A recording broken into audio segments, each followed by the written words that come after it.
இந்த cauliflower gravy எப்படி பண்றது பார்க்கலாம். வீடியோல வாங்க பார்க்கலாம். சூப்பரா இருக்கு ஃப்ரெண்ட்ஸ்.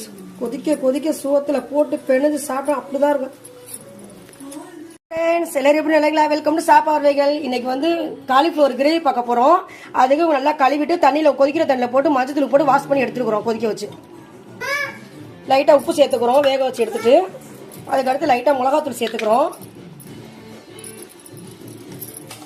இது ரெண்டையும் சேர்த்து நல்லா மிக்ஸ் பண்ணி எடுத்து வச்சுக்கலாம். முதல்ல கிரேவிக்கு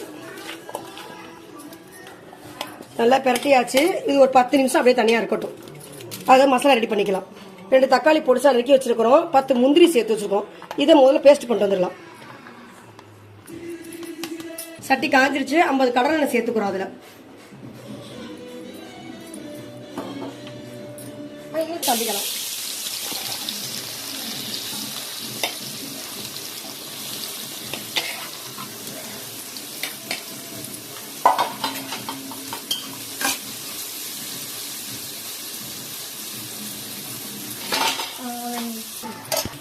காலிஃப்ளவர் வெந்துருச்சு. அது தனியாக வந்து ஒரு தட்டில் எடுத்துக்கலாம்.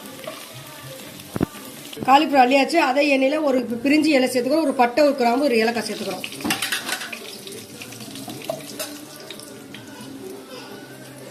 அடுத்து 2 பெரிய வெங்காயம் பொடிசா வெட்டி வச்சுக்கோ. அதையும் சேர்த்துக்கலாம் அந்த எண்ணெயிலே. நல்லா வெங்காயம் வந்து கோல்டன் கலராக ஆகும். இப்போ நம்மளுக்கு இந்த எண்ணெயிலே வேகட்டும். அதுக்கு லைட்டாக இருந்ததுதான் வேகிறதுக்கு 2 உப்பு சேர்த்துக்கிறோம். அதில்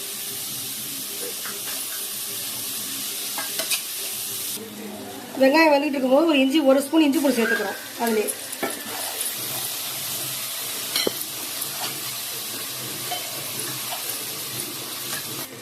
பேஸ்ட் பண்ணிக்கோமா. தக்காளி முந்திரி அதையும் சேர்த்துக்கலாம். அந்த பேஸ்டே அடுத்தது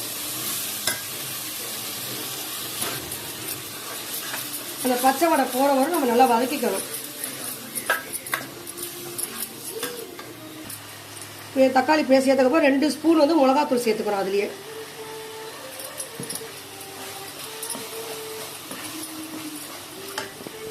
1/2 ஸ்பூன் கரம் மசாலா சேர்த்துக்கிறோம். அதுலயே 1/2 ஸ்பூன் மல்லித்தூள் சேர்த்துக்கிறோம். இது எல்லாமே வந்து பச்சை வடை போட நல்லா வதக்கிக்கலாம்.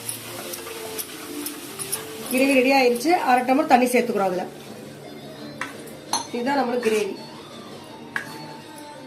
உப்பு இருக்கா செக் பண்ணிக்க வேண்டியதான். அடுத்தது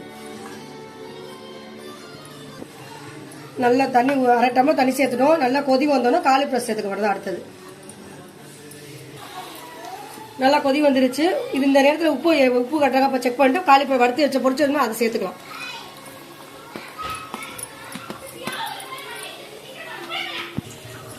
கிரேவி ரெடி ஆயிருச்சு. இதை செஞ்சு பார்த்துட்டு எப்படி இருக்குன்னு கமெண்ட்ல சொல்லுங்க ஃப்ரெண்ட்ஸ். இந்த வீடியோ பிடிச்சா சப்ஸ்கிரைப் பண்ணுங்க ஃப்ரெண்ட்ஸ், ஷேர் பண்ணுங்க friends. Thank you friends. Bye friends.